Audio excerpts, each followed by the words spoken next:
नमस्कार श्रोताओं, शाम के ठीक 7:20 हुए हैं और ये समय है आपके अपने कार्यक्रम स्पोर्ट्स स्कैन का।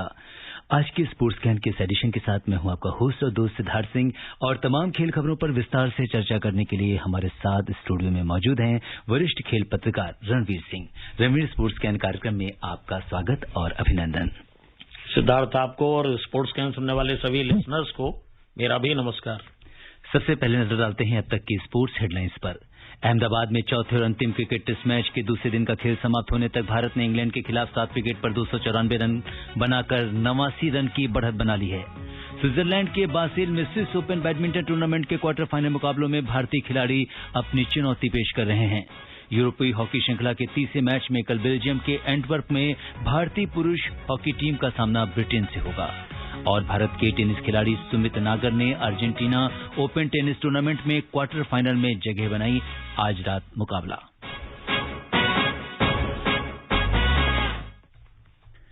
जी हां, और सबसे पहले बात करते हैं भारत और इंग्लैंड क्रिकेट श्रृंखला की। और आज जिस तरीके से भारत ने 7 विकेट पर जो आज जिस तरह से 290 रन बनाए और 89 रन की लीड ले ली है, तो क्या कुछ कहेंगे रणवीर इस पर आप? हमारे जो सीनियर प्लेयर्स हैं, जो वर्ल्ड के बेस्ट बैट्समैन कहे जाते हैं, अलग अलग नाम दिए गए, किसी को हिटमैन दिया गया, किसी को टार्जन दिया गया, लेकिन आज वो सब फिसड्डी साबित हुए। बिल्कुल। और एक चीज और पूछना चाहूंगा कि 7 विकेट पर 294 रन है।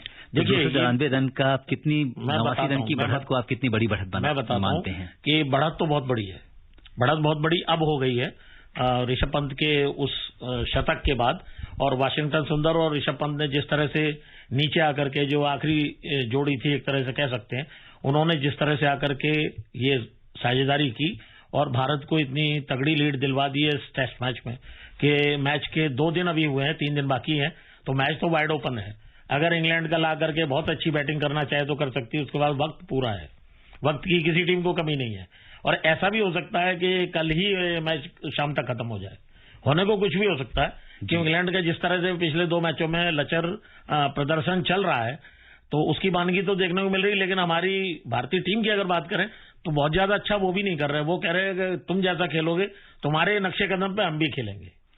अब यहाँ पर पिच को लेकर बहुत सारी बातें बुटेरा को पिच में कुछ नहीं है, लेकिन आज जबकि अगर हम देखें तो इंग्लैंड ने भी 205 रन बनाए और भारत ने भी 294 रन बना लिए हैं और आगे ये स्कोर हो सकता है कि अगले 40-50 रन और भी बन सकते हैं। तो ऐसे में जो ये कहा जा रहा था कि मैच 1 या 2 दिन में खत्म होने वाली बात, तो उस पर तो विराम लग गया है। देखिए, वाइड ओपन बिल्कुल हो गया था जब विकेट एक के बाद एक जा रहे थे, लेकिन ऋषभ पंत और वाशिंगटन सुंदर ने विकेट पर खड़े होकर के अपने सीनियर्स को भी बताया और इंग्लैंड के खिलाड़ियों को भी बताया कि बैटिंग ऐसे की जाती है। और जिस तरह से बैटिंग की और इतनी बड़ी लीड दिलवा दी है, ये 89 रन की लीड, कभी कभी किसी विकेट पे 150-200 रन की लीड भी कम पड़ती है, जो बिल्कुल बैटिंग पैराडाइज विकेट होते हैं। लेकिन यहां पर ये 89 रन की लीड और अभी तो अनब्रोकन पार्टनरशिप है अक्षर पटेल और वाशिंगटन सुंदर की। उसके बाद और 2 पुछल्ले बल्लेबाज हमारे जो गेंदबाज हैं वो बैटिंग करने आएंगे। तो जैसा आपने कहा 40-50, मैं कहता हूं पता नहीं कितना रन होगा, क्योंकि भविष्यवाणी हम लोग नहीं कर सकते, लेकिन इतनी भविष्यवाणी तय है कि ये मैच भारत की गिरफ्त में पूरी तरह से है। बिल्कुल। और अगर हम विकेट की बात करें तो इंग्लैंड की ओर से जेम्स एंडरसन ने 3 विकेट लिए हैं, जबकि बेन स्टोक्स ने और जैक लीच ने 2-2 विकेट हासिल किए हैं। तो टोटल मिला के जो है ये इस तरीके से 7 विकेट हो गए हैं। एक्चुअली हुआ क्या था कि इस टेस्ट मैच में इंग्लैंड ने जब वो पिंक बॉल टेस्ट में जिस तरह से 10 विकेट से हार मिली, तो उनके कप्तान जो रूट ने इस टेस्ट मैच में एक गेंदबाज कम करके बल्लेबाज बढ़ा लिया था। लेकिन बल्लेबाज को बढ़ाने का बहुत ज्यादा फायदा उन्हें मिला नहीं। इतना नाम होने के बाद भी पूरी टीम 205 रन पे ढेर हो गई थी। वो तो रहा एक चैप्टर। अब जब भारतीय टीम खेलने आई, कल 1 विकेट गया था शुभमन गिल का, उसके बाद आज जिस तरह से पुजारा और रोहित शर्मा खेल रहे थे, रोहित शर्मा जिस तरह से रोक के 150 और 180 बॉल खेलने के बाद उन्होंने वो 144 बॉल आज उन्होंने खेली है, जिस पे 49 रन का योगदान दिया है। टोटल जो है 180 के करीब बॉल खेल गए। तो कहने का मतलब ये है कि जब आप इतने डिफेंसिव होते चले जाओ, और ये किसी तरह के कोई नामी बॉलर नहीं है। आपने मुथैया मुरलीधरन को खेला है जिन्होंने 800 से ज्यादा विकेट लिए हैं, आपने शेन वॉर्न को खेला हुआ है जिन्होंने 700 से ज्यादा विकेट लिए हैं, और वर्ल्ड के तमाम और स्पिनर्स भी रहे हैं, फास्ट बॉलर्स रहे हैं, उनको खेला। एक चीज कही जाती थी किसी दौर में, 70s की बात करें, मिड 70s, वेस्ट इंडीज की टीम वो ऐसी पराक्रमी टीम थी, मैं अपने घर में, तुम्हारे घर में, किसी तीसरे वेन्यू पे भी उसी तरह से रहूंगा। या बाद में ऑस्ट्रेलिया की टीम जो बनी, उन्होंने भी इस तरह से करके दिखाया कि हम कहीं भी खेलेंगे, जीत हमारी ही होनी है। वो टीमें थी जो विश्व विजयी टीमें कहलाती थी।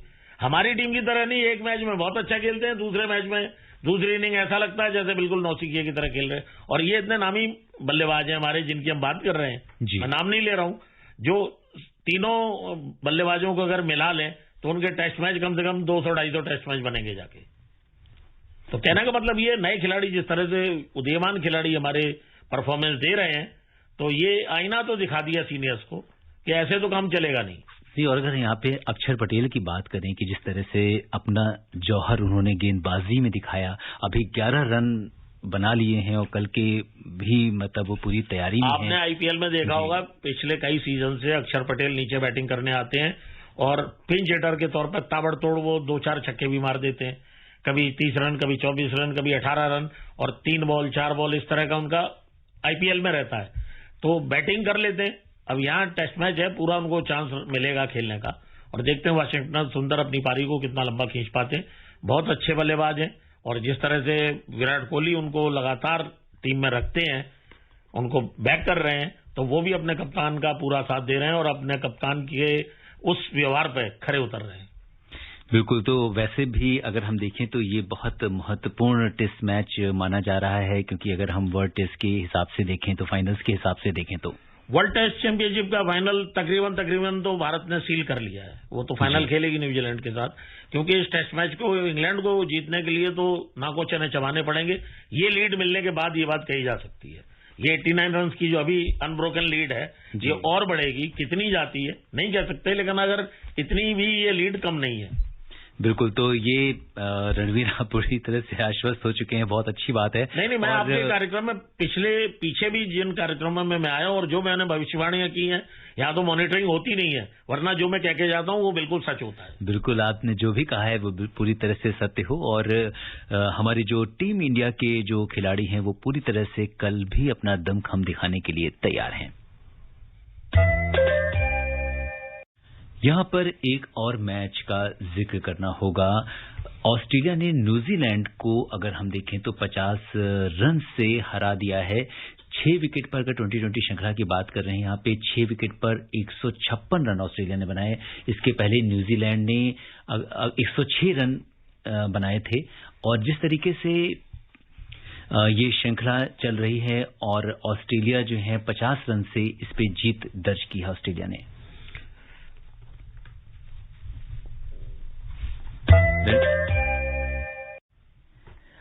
बात करते हैं क्रिकेट साउथ अफ्रीका की। क्रिकेट साउथ अफ्रीका ने तेम्बा बावुमा को वनडे 2020 का और डीन एल्गर को टेस्ट प्रारूप का नया कप्तान नियुक्त किया है।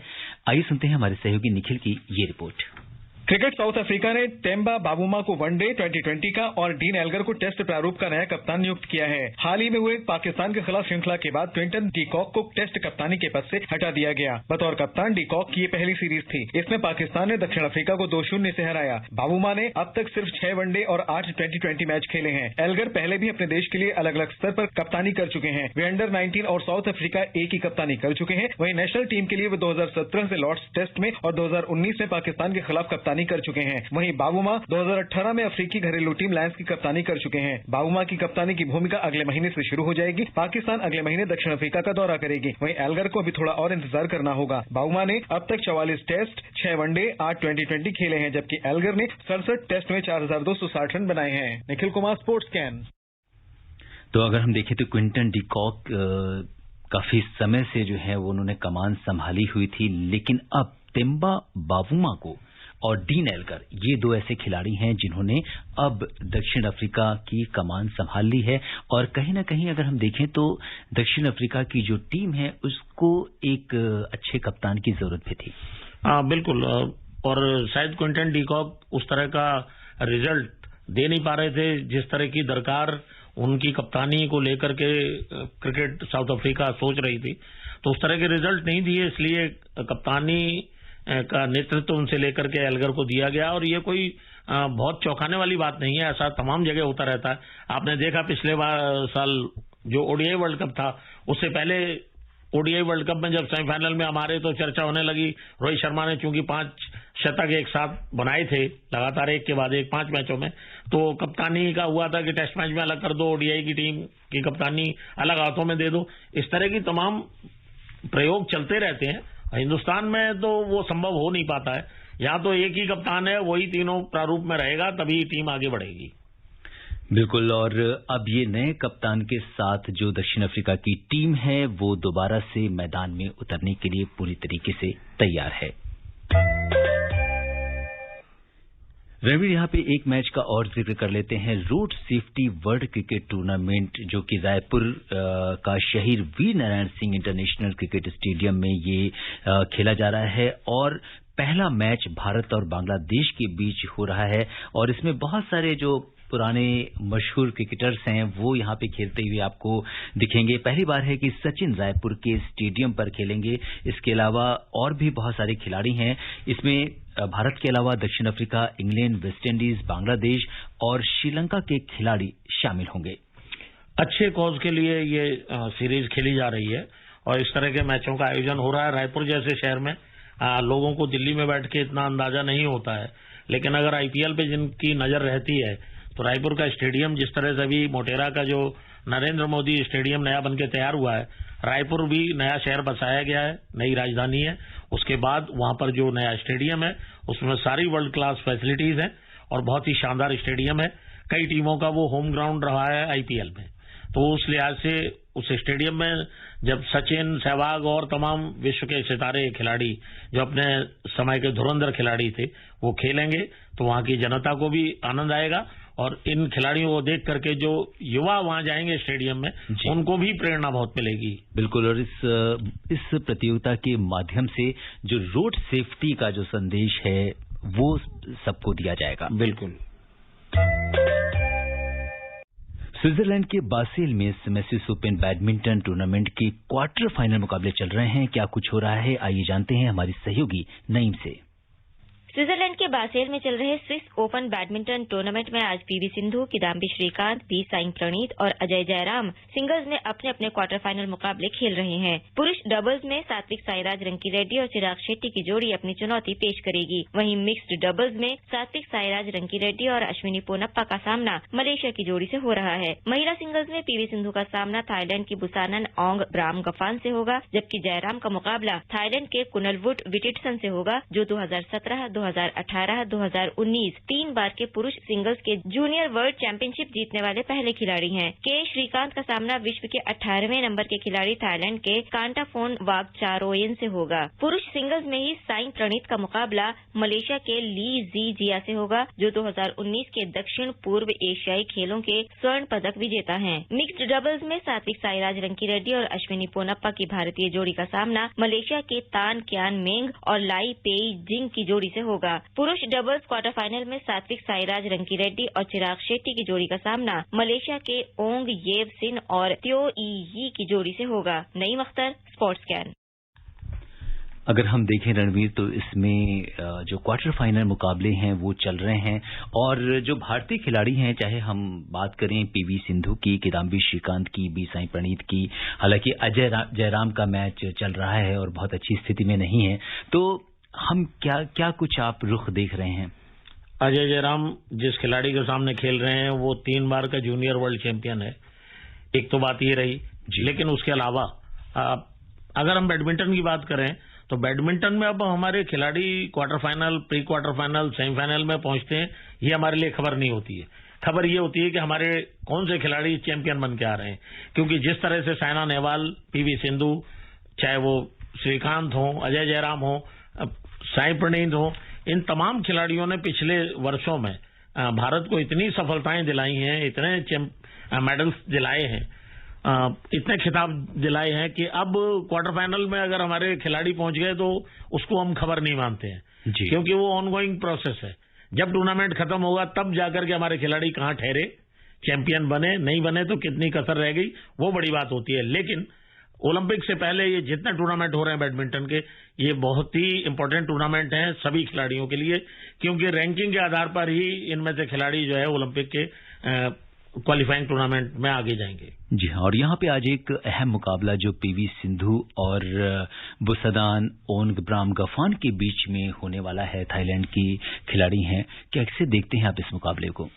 देखिए, वर्ल्ड रैंकिंग में 13 नंबर की खिलाड़ी हैं। नहीं, बिल्कुल वो ठीक है, लेकिन मैच बहुत अच्छा रहने की उम्मीद है और अच्छी फाइट दे पाएंगी, मैं तो यही उम्मीद करता हूं, और पीवी सिंधु इससे आगे निकलेंगी। बात करते हैं हॉकी की। यूरोपीय हॉकी श्रृंखला के तीसरे मैच में कल बेल्जियम के एंटवर्प में भारतीय पुरुष हॉकी टीम का सामना ब्रिटेन से होगा। इससे पहले भारत ने पहले मैच में जर्मनी को 6-1 से हराया था, वहीं जर्मनी के साथ दूसरा मैच 1-1 की बराबरी पर रहा था। तो भारतीय टीम जो है, हम ये कह सकते हैं हॉकी टीम पूरे फॉर्म में है, लेकिन अब ब्रिटेन के साथ क्या कुछ होगा?